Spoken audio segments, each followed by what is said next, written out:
Hi y'all, Tamika here, and I wanted to share with you my essentials list for setting up my practice space.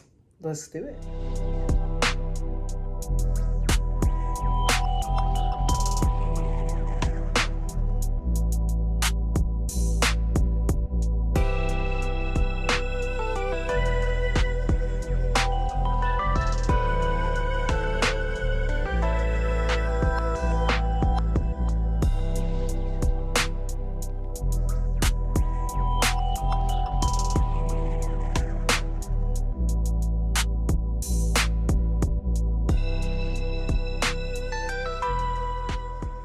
Y'all, it all starts with this, okay? Listen, I know that you may not be that person, but you gotta have some plants. You know what I'm saying? You gotta have some plants. And for me, I also have flowers that signify that I'm bringing the ancestors with me into my practice. This is essential for me because my practice is definitely a practice of remembering. It is a practice of remembering that I am with my ancestors and my ancestors are with me and they've got my back. And so it's important for me to remember that through bringing in flowers, but also to bring in a natural element because nature is always speaking to us. And nature gives us these little moments of remembering resilience that maybe we're not going to necessarily have without a little reminder. Next essential item is pillows. I can't fathom being in my practice without these pillows now. So funny thing about these pillows is I actually got them when we were planning on what our aesthetic for the house would be. So I got these pillows knowing that this was kind of the aesthetic for the entire house. Actually, I think my daughter got them for me. And my daughter has this habit of getting loads of pillows. She's like on cozy level 1 million. And normally I'll be like, why did you get all these pillows? But I had to get them. And also just look at that plant just popping back there. Seriously, get a plant. You need a plant. Get a reminder that life goes on. Okay, y'all, you see that I have all of my props. I have 4 blankets minimum. I have 6 pillows, 1 bolster. I have 4 blocks that I actually actively use every day. I also have this poof that I use whenever I want to sit on it instead of my bolster. And I have this rug that I use so that I can clean my feet before stepping on my mat. Also, an essential item is a mat that you love. You do not need a $185 or $165 mat. Listen, I have expensive mats, I admit it, but I have these mats for a reason. The first reason is that my yang practice is actually a hot yoga practice. I want to be able to sweat all over my mat, and I don't want my mat to drink the sweat in. So for that, I have a Manduka mat, which has closed cell technology, which means that the sweat stays on top of the mat and I can wipe it off easily. I'm telling you all the brand because I want you to know, what I use, and I need you to know that I'm naming these brands for a reason. Manduka is, practicing with it made a huge difference. I really believe it's what saved my knees. And I just love it. This behind me is not a Manduka mat. This is a Lifeform mat or Lifeform mat. I don't know how they pronounce it because I don't care and I don't have a sponsorship yet. But I like this mat because number one, I use it for my home practice, and I don't like having a mat for home and for the studio, mainly because of COVID. If I would have been in this position before, it would have been for convenience. I like to have one mat that I leave in the car, and that one goes to the studio, and then I have another mat that is in my home, and that mat always stays here.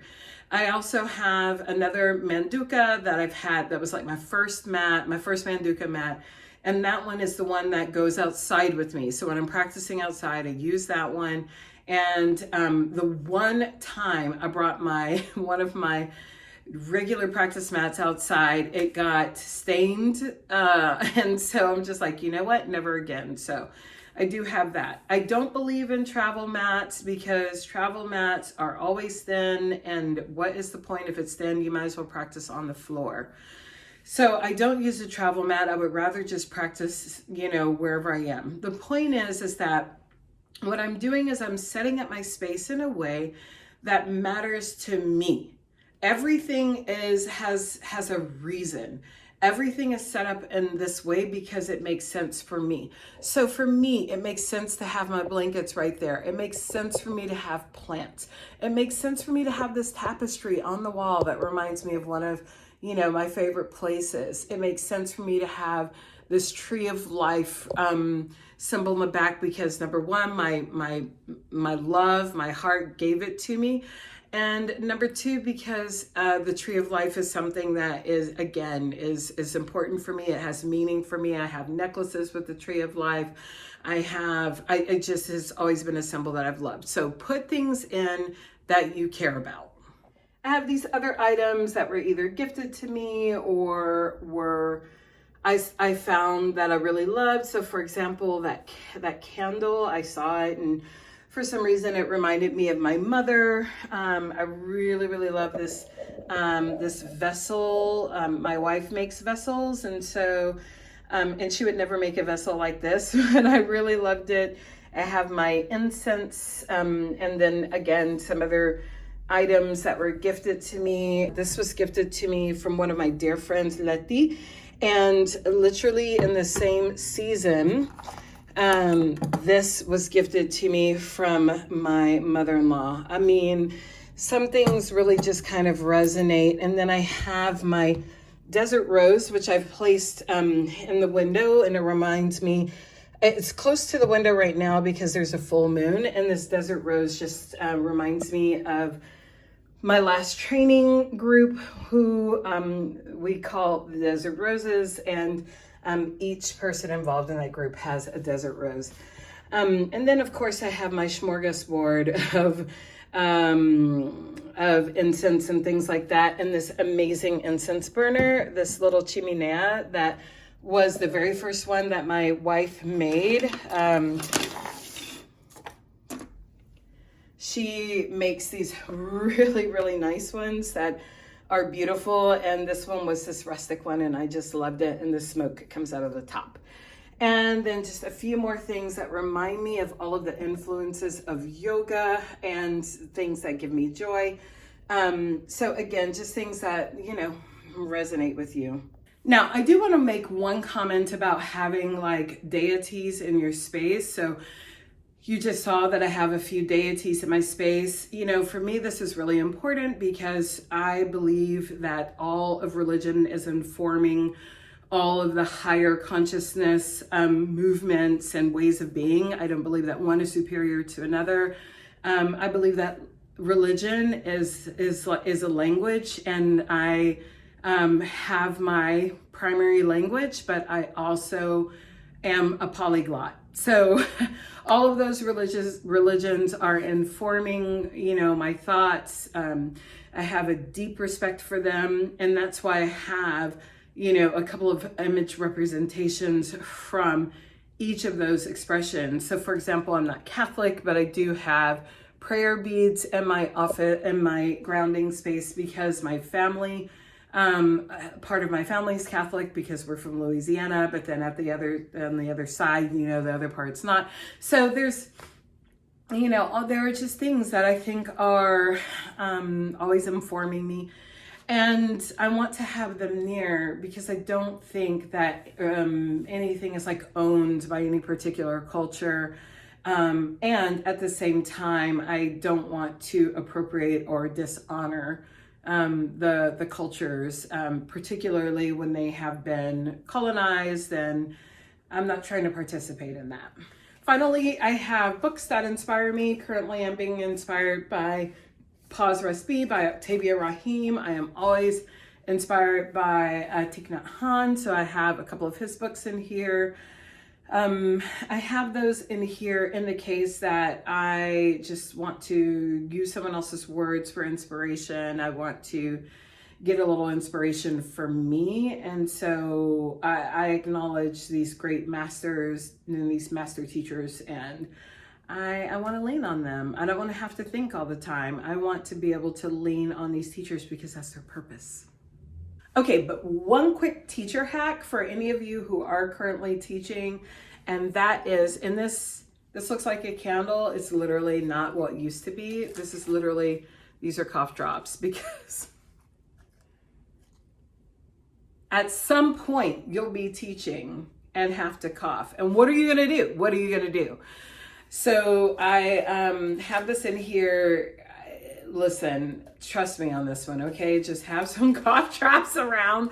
The other day I was leading a yoga nidra, literally had a coughing fit, and was so grateful that I had cough drops around. Also, I always also keep in my space Kleenex, because inevitably the allergies are gonna be tripping. So that's what's in my space. This is how I create my inner sanctum. This room is, I gave this room a name. It's called the grounding room. This is my grounding space.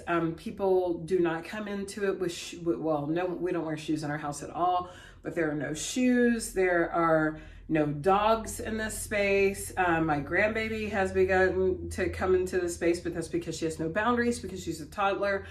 But this is my space for grounding, for teaching, for receiving, for giving.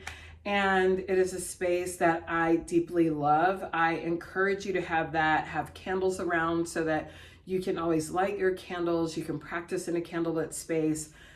As we continue to develop our home practice, it's essential for us to set up spaces that really resonate with who we are, and to give yourself permission to just be fully free to express your spiritual practice in a way that makes sense for you.